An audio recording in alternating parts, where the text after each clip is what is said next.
Parfait. Est-ce que les trois membres de votre équipe sont là? OK, parfait. Donc, juste veuillez dire votre numéro d'équipe.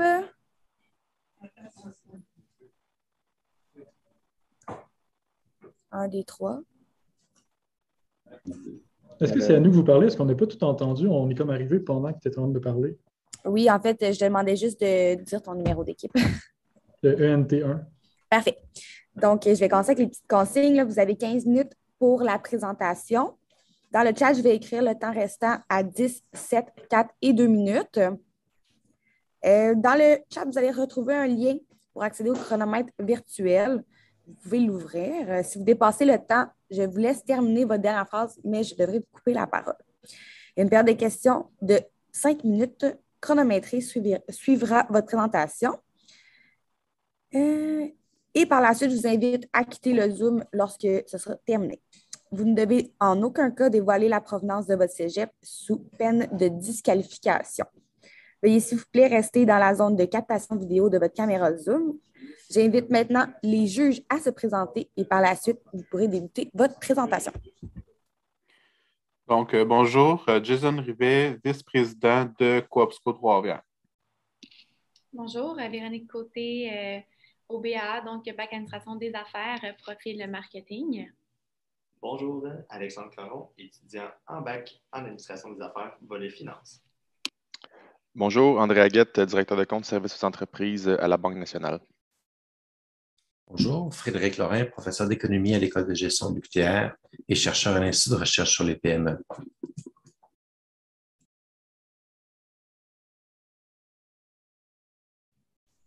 Vous allez pouvoir partager votre PowerPoint à partir de vos ordinateurs et commencer votre présentation.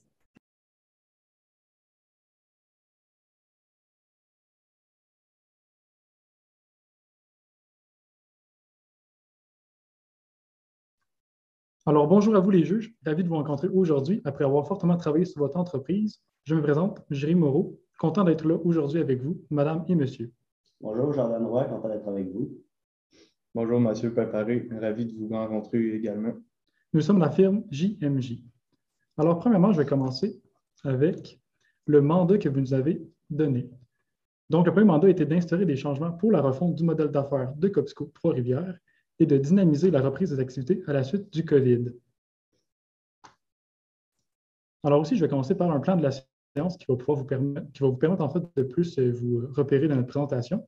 Alors, je vais commencer avec un FFOM de l'entreprise, suivi des trois problématiques. En gros, il va y avoir la problématique 1 et sa solution. Ça va marcher ainsi pour les deux autres problématiques. Ensuite, on va finir à la suite des problématiques avec un retour sur les solutions pour conclure avec une conclusion. Donc, au niveau du FFOM, la principale force de Coopsco Trois-Rivières est un gros chiffre d'affaires de la part des membres, c'est-à-dire qu'il représente environ 70 % de votre chiffre d'affaires actuel. Mais le principal point à améliorer est que les élèves diplômés rachètent presque jamais chez vous. Donc, c'est un petit problème à ce niveau-là, au niveau de votre entreprise. La principale opportunité, c'est qu'avec les temps de la COVID, il y a une grosse augmentation des ventes en ligne du marché au complet. Donc, c'est une grosse opportunité pour vous à saisir dès maintenant. On va en parler plus tard dans les autres solutions. Puis, une grosse menace, c'est qu'il y a actuellement beaucoup de compétiteurs qui sont féroces dans l'industrie de la librairie, dont principalement Poirier, Archambault et Renaud-Bré. Donc, pour la problématique 1, donc, ça va être par rapport au site web. Donc, on a remarqué un plantage du site fréquent en période d'achalandage, donc au début des sessions en partie. Donc, le site web n'est pas non plus des plus optimales et il se perd au sein de la compétition. Donc, les compétiteurs ont davantage un meilleur site web que le vôtre.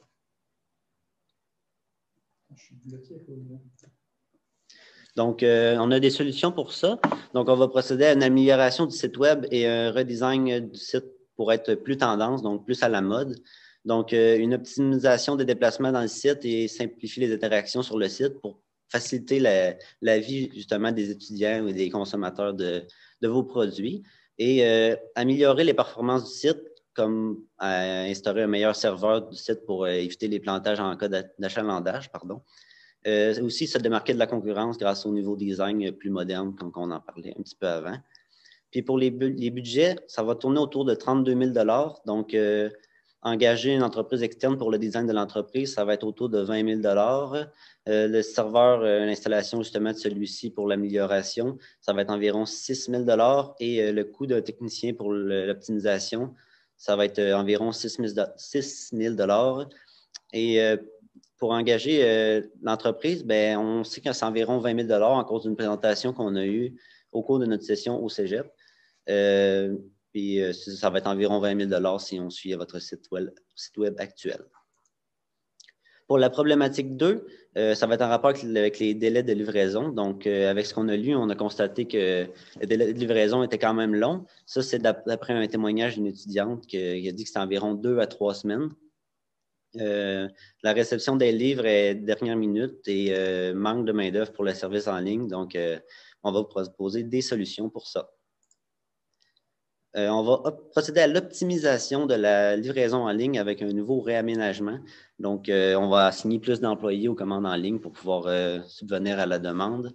Et la campagne de recrutement sur les réseaux sociaux, ben, il va falloir viser les étudiants, leur offrir des avantages. Donc, exemple, un 10 % sur les livres qu'ils pourraient avoir en escompte. Et pour les budgets reliés à ceci, ce serait pour la campagne de recrutement et le coût des nouveaux employés, c'est environ 50 000 $. Et les rabais offerts aux employés, c'est environ 1 000 $. Donc, dans le fond, pour la problématique 3 qui concerne la communication, on va parler surtout de l'image de la marque qui ne suit pas nécessairement la tendance actuelle. Il y a aussi des lacunes à la manière de communiquer qu'on a remarqué en lisant les documents fournis. On a aussi remarqué une faible implication sur les réseaux sociaux en ce moment, puis l'infolette qui n'est pas utilisée de manière régulière. Dans le fond, pour augmenter la présence sur les réseaux sociaux, on conseillerait de faire hebdomadairement des capsules interactives sur les réseaux sociaux, comme pour faire connaître l'entreprise, puis pour faire connaître que vous ne vendez pas justement à des étudiants, puis que vous pouvez vendre à tout le monde. Puis aussi, ça serait de répondre activement aux commentaires s'il y a des questions, des interrogations des personnes. Aussi, ça serait aussi de suivre les tendances qu'il y a sur les réseaux et de les appliquer. Comme parfois, il y a des challenges qui sont proposés sur Internet, puis vous pourriez les adopter pour suivre les tendances et être avec les jeunes, dans le fond. Aussi, pour l'infolette, ce serait de poster de manière plus régulière des nouvelles vous concernant l'entreprise, des faits saillants qui se passent ou peu importe. Aussi, pour ce budget-là, ce serait d'engager des employés à temps plein qui s'occuperaient activement des réseaux sociaux. On a calculé ça environ à 55 000. Ça représente environ un employé pendant une année. C'est tout pour ça. Pour le retour sur les solutions, dans le fond, on a remarqué dans les documents qu'il y avait une perte de 63 % de votre part sur le marché.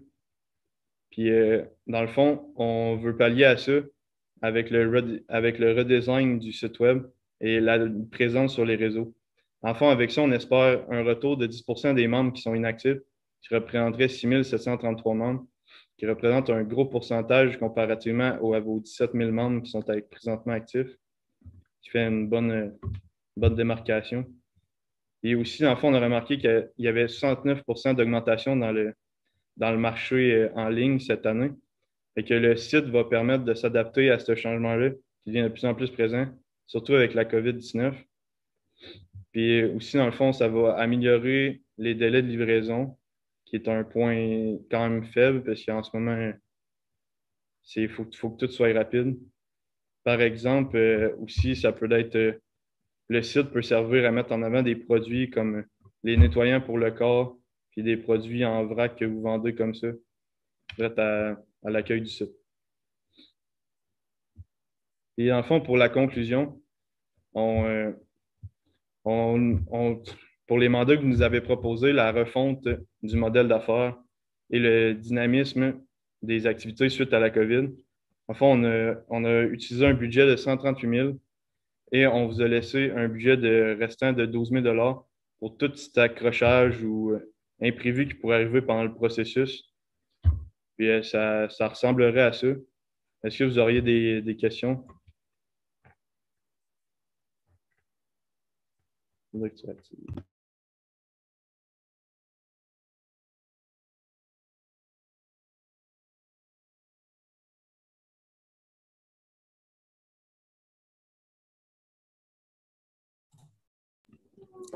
Donc, on va pouvoir passer aux 5 minutes de questions.